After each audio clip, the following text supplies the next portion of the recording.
من میوانك هيا برس مصطفى عثمان سیاست مدار کو لباجر آرهوس دانمارک دیگل مدایا برس مصطفى ایوار باش تو بخیراتی جبو کردستان 24 نها روش عفرین چاوایا 2022 جارجه بگرن بحثا 23 بکن اهان دنها دا اگر تزانیاری هبن روشا کردن عفرین چاوایا دناوا عفرین دا چاوا روش در باز دبیتن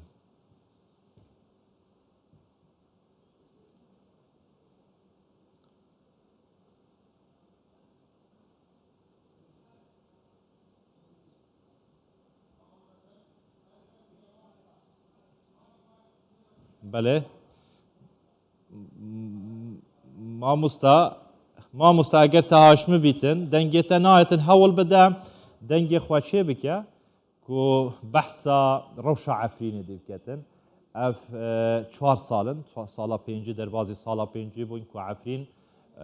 جدست هزن کردی دا هاتیه داره ریببریا خسر نها یا مجن هزن حسده نکارن وگرن ناوا عفرینه عفرین دست کومکا هزن چکدار دایا کومکا وان چکدارن کو ترکیا سپورتا وان دیکتن ترکیا پشتوانیا وان دیکتن دناوا عفرینه دانه اف چندین سال هولاتک دانا دموگرافیا عفرینه ددتن خلکی عفرینه دروینن دارن عفرینه ددزن زیتونن عفرینه ددزن مال و ملکن عفرینه تک داینه دموگرافیا عفرینه تک داینه پسیار تکرن قالوا اگر پیوندین انقره و شام آسایی ببن روش عفرینه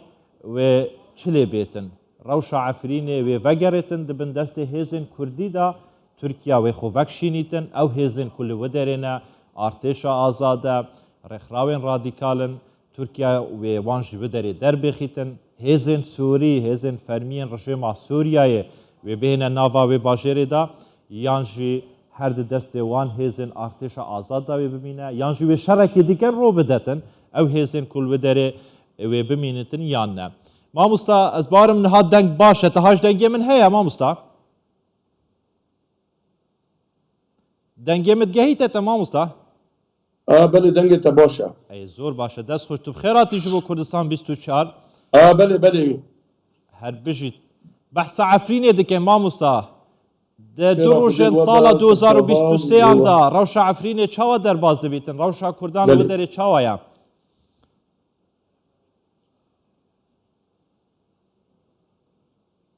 والله بلي جي از وقت بيد لوفانيا خدي شهيد مافي مروفا وشهيد عفريني بارزدار لقمان حنان از لوفانيا خدي جرد خوازم وبهشت جيوان با واز افكاري بوي اگر تركن اگر ريجيما تركيا اگر هز چکدارن اسایشن اشر مزد کم ویکاری جبر کارکی در و انسانیتی گیه و از لخوازم جی ام وک کرد ام کاربن برولا خورابن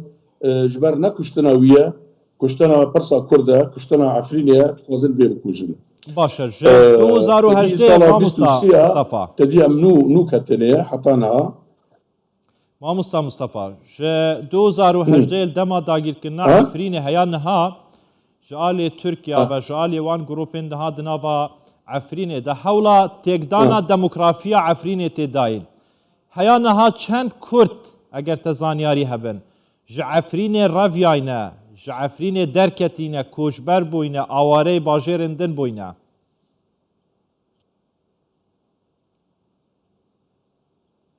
بله آنها ايجو عفرينه امزانن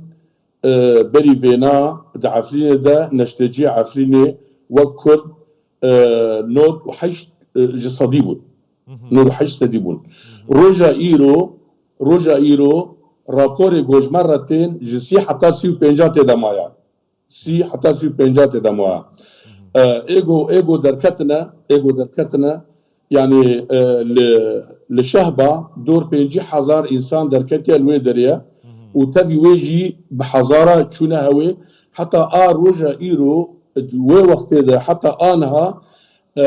برا ملت بنا عرب ونشتجي عرب زيدي سي و 50 راپور دورة داي كرت ده نمانا فايدي قالك دركتنا عفرين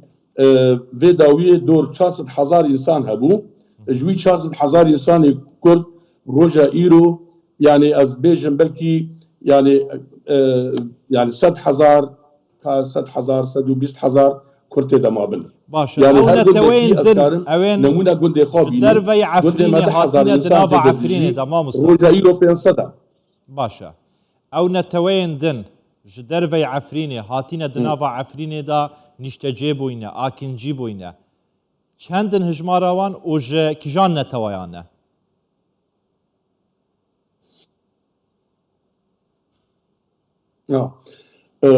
بري جي عرب هنا جديرة زوري بو كمال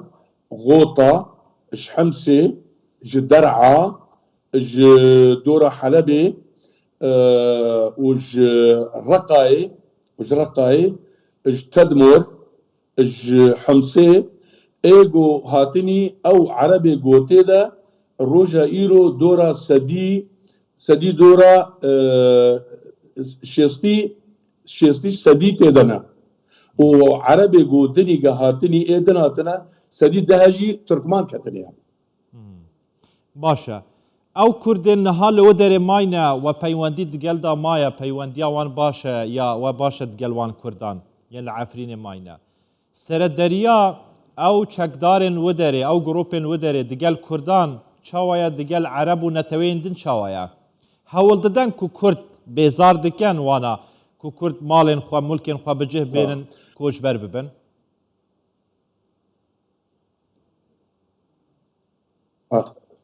بريجي ده من بيوندي كرن ابراي خورش تغليم وقلت هيفاري بشتي قروتشا آفا كس نكاني جيران هرجم جيرانا كس نكاني هرجم هفده اجبر نزانن ويتشبك ولا يعني يا دي هيفارا الري حمو قدبن كس نكاني هري او انساني جو بروجي وهر عفرين درا دبي 4-5 كنترولا قدكا وبرس ودار وفلان جيتنا كرن لسر وانا ايرو جون دي مرة قوتنا كي مري بمرة كي جنك بمرة مالون بوش ببينا امي دستي قبضنا سر امي نشتجيه كي تيكن باشا ايدن دبيجن كي شاق ام قرمين كي جان داره زيتون نزيتون امي ببرن باشا برز مصطفى برسا داوية نها حولا برز مصطفى نها حولا آسايكنا پيوندين تركيا و سوريا تداين جالية موسكوفا اگر دسبه روژه دا پيوندين هر دو آليان آسايي بون اردوغان و اروها بشار اسد به هفرا جویان هفدو ماچ کرو هفدو باوش کرو هم بیس کر چاره نویسا عفرین و سریکانی و گریسپی و چاوا بیتن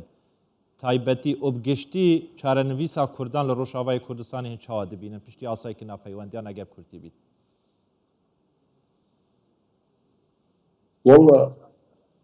والله ez bêm heta roja îro bercewandiya Kurda divê tîkîliya Rûsya û Tirka de tune ye. Heta roja îro bercewendî wê ê Tirka bin, wê ê Ereba bin, Erebê wê derê û wê ê rejima Sûrî be. Heta roja îro ê Kurda tiştek berçav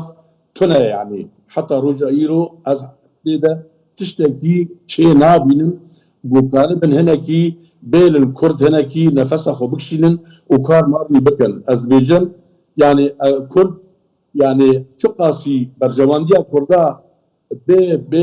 بيت بكن نزي دي سدي بينجيا جي داخاز كردا جو بيكورن وعرض وملكي قا وجو فجرن جبر عرض وملك ودر زوزو فناقرا كركوك تي بيرامن ام دترسن اوجي وكا كركوك ببا وكا اوجي قول سر قفت وقول شيء دبين مناطق متنازعة الترسم أو شيء ببا إيمن تهي فيها متنا قلت تشتكي كاربن تشتكي كردا زوزو سرسر يعني راس ببا وشيء ببا سپاس برز مصطفى عثمان سياسة مدار باجير آرهوس يه دانمارك تدقل ما ويقال لك سپاس